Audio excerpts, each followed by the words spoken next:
Olá, sejam muito bem-vindos ao canal Liberaudiolivro.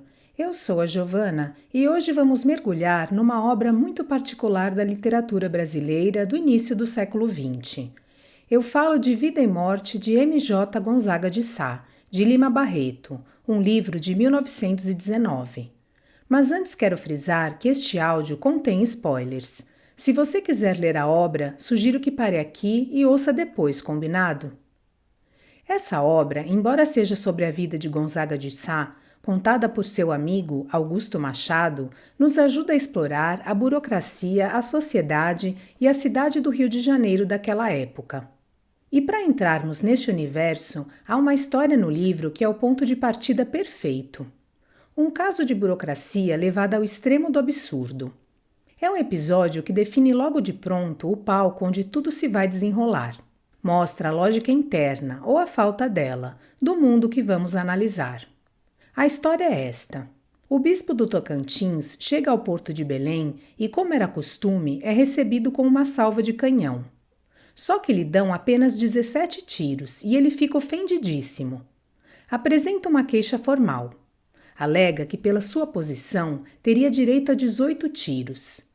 E o que podia ser uma trivialidade transforma-se numa questão de Estado, basicamente. É aqui que a máquina burocrática começa a moer com uma seriedade cômica. O processo sobe do porto para o Ministério dos Cultos, que, sem saber o que fazer, consulta o Ministério dos Estrangeiros para saber o protocolo internacional, que, por sua vez, consulta o Ministério da Guerra, que é quem, de fato, controla os canhões. É uma espiral. E a investigação que se segue é inacreditável. A certa altura, para tentar encontrar uma solução, começam a analisar os regulamentos de outros países. E é aqui que a história fica surreal. Descobrem que os regulamentos da China nada dizem sobre o assunto, mas curiosamente os do Montenegro atribuem 24 tiros aos seus bispos. A confusão só aumenta. E então, para tentarem criar uma hierarquia, fazem um quadro comparativo de autoridades religiosas de todo o mundo. O livro diz que puseram lado a lado e eu vou citar: imames, muezins, bispos, lamas, bonzos, derviches. Parece o início de uma anedota. Estavam tentando entender se um bispo valia mais ou menos que um lama tibetano, em termos de protocolo de artilharia. Uma espécie de cimeira ecumênica para fins militares, o que revela uma mentalidade que se perde completamente nos talhos do processo e esquece o propósito. O procedimento torna-se mais importante do que a realidade. E a solução final, depois de meses, é: o Ministério da Guerra emite um parecer salomônico para não dar nem 17 nem 18. Decreta que a salva para bispos seria de 17 tiros com canhões de calibre 15 e um tiro final, o 18º, com canhão de calibre 7,5. Matematicamente, 17 tiros e meio. Problema resolvido. Com essa história, Lima Barreto diz-nos tudo o que precisamos saber sobre o ambiente em que vive a nossa personagem. É neste epicentro de lógica absurda que encontramos o Manuel Joaquim Gonzaga de Sá. Ele vive e respira este tipo de situação todos os dias. Para entendermos o livro, temos de entender o homem. Quem é, afinal, este Gonzaga de Sá? Ele é, à primeira vista, um funcionário público discreto, já idoso, que trabalha na Secretaria dos Cultos. O narrador encontra-o trabalhando num parecer importantíssimo sobre o número exato de setas que a imagem de São Sebastião deve ter. Mas por baixo desta superfície é um homem de contradições profundas. Ele é descendente dos fundadores do Rio de Janeiro, um Sá de linhagem, mas ao mesmo tempo despreza a aristocracia. É um cético, um leitor de Voltaire, mas frequenta cerimônias religiosas. Como é que isto se explica? Ele é o arquétipo do intelectual deslocado. O narrador faz uma observação muito perspicaz sobre como o funcionalismo público daquela época era uma espécie de cemitério para homens de grande talento. Filósofos, poliglotas, acabavam todos ali num trabalho repetitivo que lhes extinguia a centelha. Gonzaga é um desses homens, mas que, ao contrário de outros, manteve a sua lucidez através do cinismo. A vida dele é uma resistência passiva. Há um exemplo no livro que ilustra isso de uma forma que é trágica e hilariante ao mesmo tempo. A história de um colega dele. É do escriturário que conhecia Zend e hebraico, um poço de sabedoria antiga, de conhecimento raro. E de que lhe servia isso no Rio de Janeiro do início do século XX? De absolutamente nada. Ele morre na obscuridade e o único elogio que os colegas lhe fazem no funeral é que ele tinha tão boa letra. É uma crueldade imensa. A sua sabedoria milenar reduzida a uma caligrafia bonita. E a lição aqui é simples. Uma sociedade que só mede o valor pela utilidade imediata está destinada a desperdiçar os seus maiores talentos. O conhecimento desinteressado não tem lugar. É uma excentricidade. Gonzaga percebe isto e, em vez de lutar, decide tornar-se o seu cronista. E essa capacidade de observação não se limita ao escritório, ele leva para as ruas. O narrador chama ele o passeador. Ele tem esta filosofia curiosa de que o Rio de Janeiro é lógico com ele mesmo. O que é que ele quer dizer com isto? É uma perspectiva muito à frente do seu tempo, quase uma forma de psicogeografia. Ele quer dizer que a cidade não é um amontoado aleatório de edifícios. A sua geografia, as montanhas, a Bahia, moldou de forma quase determinista a sua estrutura social e a sua história.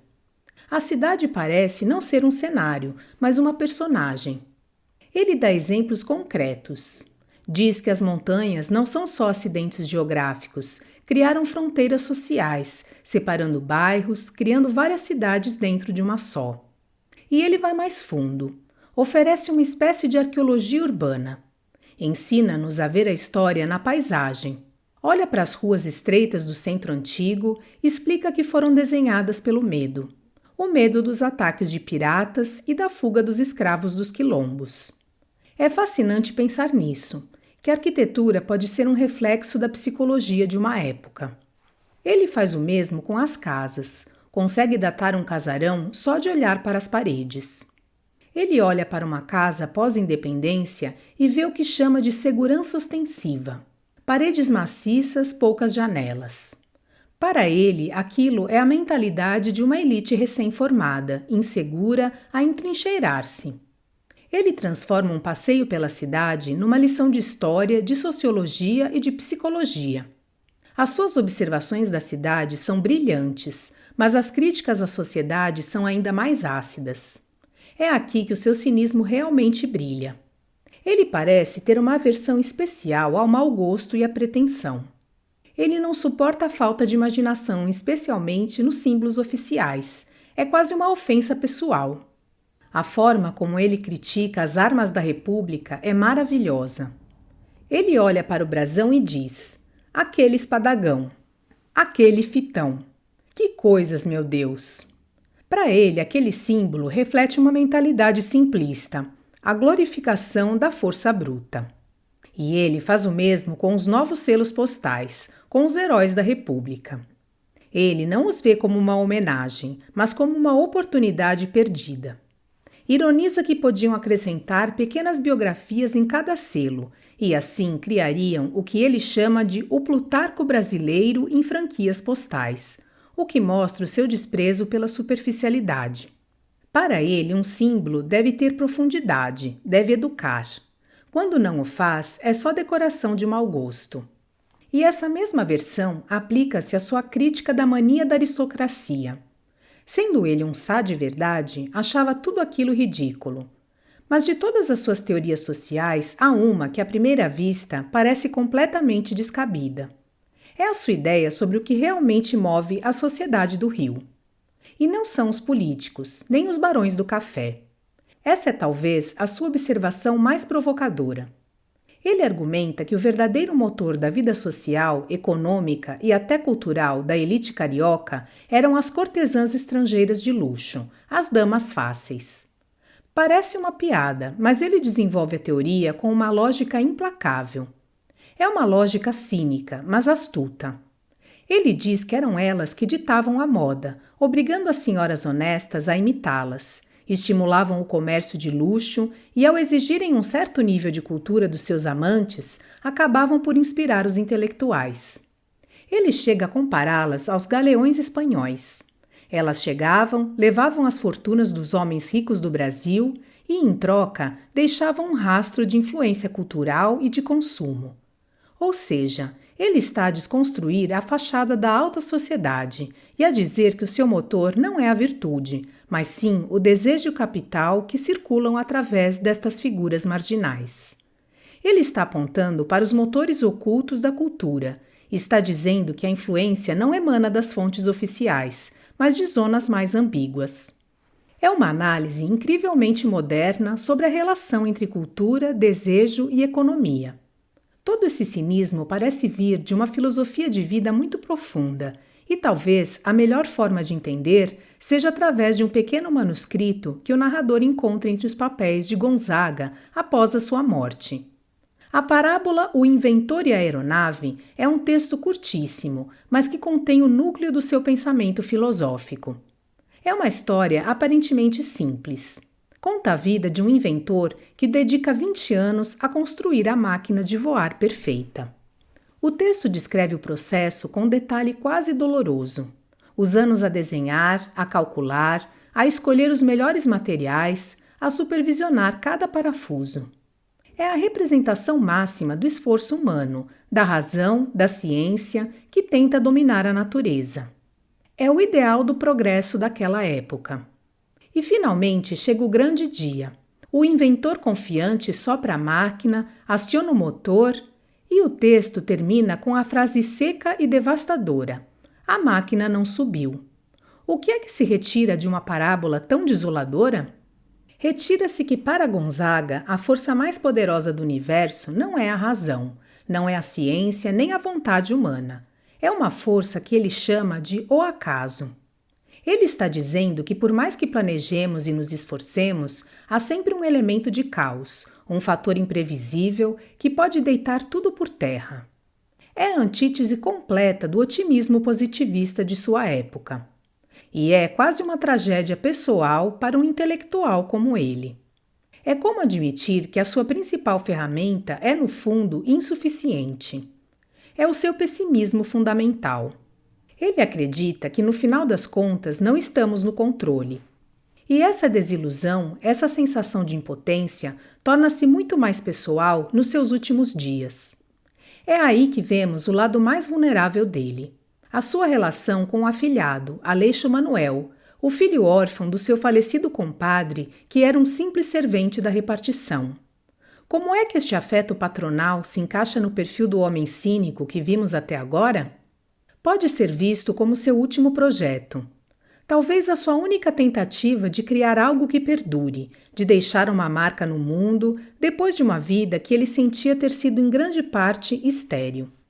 Ele dedica-se à educação do rapaz com uma paixão que nunca dedicou a mais nada. E essa sensação de esterilidade explode num dos momentos mais intensos do livro, o desabafo violento que ele tem sobre os colegas. É um momento em que a máscara cai por completo. Ele queixa-se da mediocridade, da falta de paixão e grita que os colegas são eunucos castrados. Mas o mais revelador é que ele imediatamente vira essa frustração contra si mesmo, lamentando a sua própria solidão, as paixões não realizadas. É aí que ele se humaniza completamente. A ironia, que foi o seu escudo, cede, e o que vemos é a dor por baixo. E essa dedicação ao afilhado torna-se talvez a sua tentativa de redenção. Se a sua vida foi estéril, talvez possa, através daquele rapaz, deixar algo de valor no mundo, um legado de consciência. E a sua morte descrita logo no início é tão poética e discreta quanto a sua vida foi silenciosa. O narrador descreve o último encontro. Gonzaga chegou ao jardim de sua casa, contemplou o mar insondável, abaixou-se para colher uma flor que me oferecera, mas caiu e morreu. É um fim súbito, tranquilo. Um fim sereno que contrasta de forma marcante com a turbulência interior que ele revelou nos seus últimos dias. É como se no final encontrasse paz.